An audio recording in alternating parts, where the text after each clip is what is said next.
Hello दोस्तों, तो स्वागत है आपका जीनियस टेल्स में। दोस्तों, एक वक्त था जब बॉलीवुड में सभी माधुरी की एक्टिंग और अदाओं के दीवाने थे।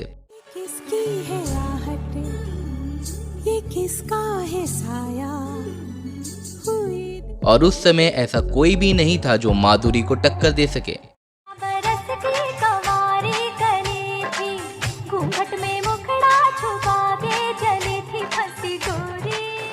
लेकिन फिर वक्त ने करवट ली और एक नाम और उसके जलवे पूरे बॉलीवुड और सोशल मीडिया पर छा गए।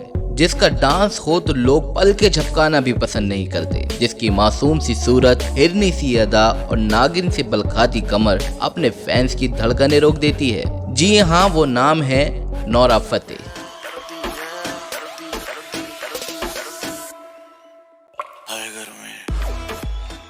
नोरा से पहले आइटम सॉन्ग को सिर्फ एक वल्गर सॉन्ग की तरह लिया जाता था, लेकिन नोरा की लगातार कामयाबी की वजह से अब इसे एक डांस परफॉर्मेंस की तरह देखा जाने लगा है। Performer of the year goes to Nora Fateh. ये तो हम सभी जानते हैं कि वो एक बहुत अच्छी बैली डांसर और परफॉर्मर हैं।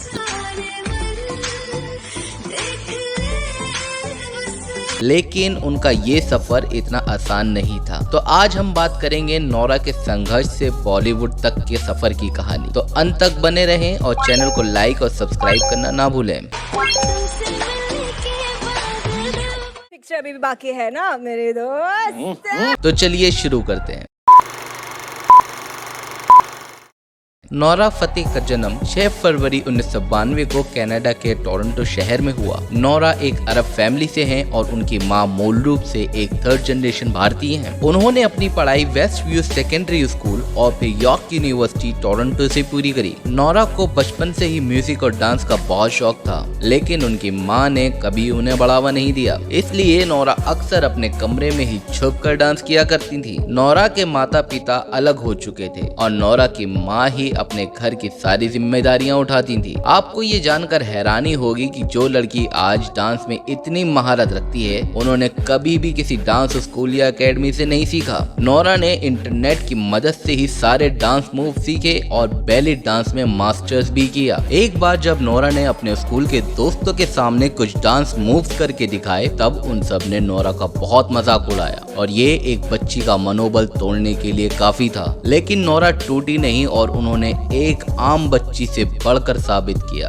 अपने स्कूल के फंक्शन में जब नोरा ने स्टेज पर डांस परफॉर्म किया, तब सभी की आंखें जैसे खुली की खुली रह गईं। स्कूल स्टाफ के साथ साथ नोरा के दोस्तों ने भी उनके जम के तारीफ की। नोरा को बॉलीवुड की फिल्में बहुत पसंद थी खूबसूरत लड़कियां जब झूठ बोलती हैं तो और भी खूबसूरत लगती हैं। और वो ये भी समझ चुकी थी कि कोई भी एक्टर बगैर अच्छी डांसर के कामयाब नहीं हो सकती। नोरा ने अपने दिल की बात जब अपने घर वालों के सामने रखी, तब उनके घर वालों ने उन्हें साफ मना कर दिया। उनकी माँ चाहती थी कि नोरा अपनी पढ़ाई पूरी करके 9 से 5 की जॉब करें, लेकिन कॉलेज छोड़ने के बाद नोरा ने ऑरेंज मॉडल मैनेजमेंट के साथ मॉडलिंग स्टार्ट कर दी, जहाँ उनके देसी मॉडल्स लुक्स इंडिया में कुछ विज्ञापन कंपनियों को बहुत पसंद आए और यहीं से शुरुआत हुई नोरा के कनाडा से मुंबई तक के सफर की।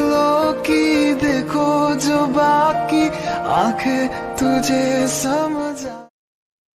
नोरा जब मुंबई पहुंची तब उन्हें ऐसा लगा जैसे वो अब अपने सपनों को पाने के बिल्कुल करीब हैं, लेकिन अभी मुंबई का कड़वा सच सामने आना बाकी था। नोरा ने कई बड़े विज्ञापन किए, जैसे एवर यूथ फेस वॉश और मैक्सी टोस्ट चिप्स जैसी कंपनियों के साथ, लेकिन नोरा को अपनी शुरुआती दौर के किसी भी काम की पेमेंट तक नहीं मिली। यही नहीं, विज्ञापन कंपनी ने नोरा के पासपोर्ट तक अपने पास रख लिए, जो उन्हें लौटाया तक नहीं गया। एक समय आया जब नोरा को हॉस्टल में 8 लड़कियों के साथ रूम शेयर करना पड़ा, लेकिन नोरा ने कभी भी हार नहीं मानी और अब उन्होंने बॉलीवुड फिल्मों में ऑडिशन देने की ठानी। लेकिन नोरा को खराब हिंदी की वजह से भारी रिजेक्शन का सामना करना पड़ा। नोरा को खुद भी कई बार हिंदी की वजह से ऑडिशन देने में बहुत मुश्किल आती थी। वो पूरी रात जाग कर ऑडिशन की तैयारी करती थी, लेकिन फिर भी हर बार रिजेक्ट हो जाती थी और इसी कारण कई लोग नोरा का बहुत मजाक भी उड़ाया करते थे। अब नोरा समझ चुकी थी कि बिना हिंदी अच्छी किए उन्हें बॉलीवुड में कहीं और जगह नहीं मिलेगी। इसलिए नोरा ने एक हिंदी क्लास ज्वाइन करी और फिर उनकी कड़ी मेहनत और लगन रंग लाई।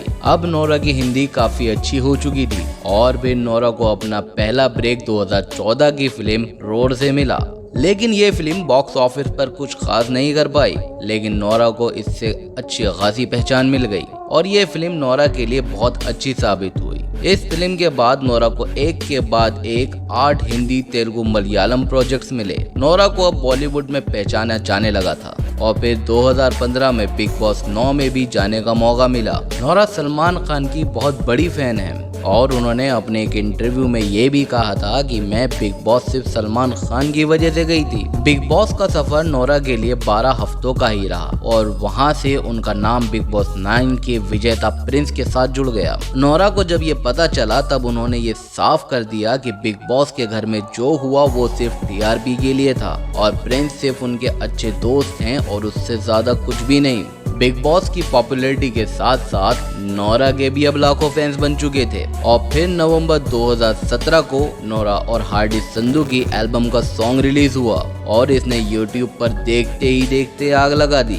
लेकिन अभी भी नोरा का असली टैलेंट लोगों के सामने आना बाकी था। फिर 2018 में नोरा को सत्यमेव जैसे फिल्म में आइटम नंबर का ऑफर आया। नोरा के दोस्तों ने उन्हें ये आइटम सॉन्ग करने के लिए मना किया कि कहीं नोरा की छवि सिर्फ एक आइटम गर्ल बन के ना रह जाए, लेकिन नोरा नहीं मानी। ये सॉन्ग था दिल भर दिल पर। इस सॉन्ग से नोरा को उनकी असल पहचान भी मिली। ये सॉन्ग देखकर फिल्म जगत ये समझ चुका था कि नोरा एक बहुत अच्छी डांसर भी हैं। और फिर 2019 में नोरा को बटला हाउस मूवी का साकी साकी सॉन्ग मिला और फिर एक के बाद एक सॉन्ग्स और मूवी नोरा ने किए, जैसे स्ट्रीट डांस मूवी और विक्की कौशल के साथ पछताओगे सॉन्ग। नोरा जब अपने कैरियर में आगे बढ़ रही थी तभी उनकी नजदीकियां अंगद के साथ काफी बढ़ चुकी थी, लेकिन वो ये बात सबसे छुपाती रही। उनके रिलेशनशिप के स्टेटस मीडिया और सोशल मीडिया पे काफी शेयर भी किए गए, लेकिन जब एक्टर अंगद ने अचानक नेहा धूपिया से शादी कर ली तब नोरा ने एक इंटरव्यू में बताया कि वो अंगद के साथ रिलेशनशिप में थी और उन्हें अंगद की शादी से काफी गहरी चोट लगी है। ये नोरा के लिए एक कठिन समय था, इसलिए नोरा ने काफी दिनों के लिए इंटरनेट से दूरी बना ली।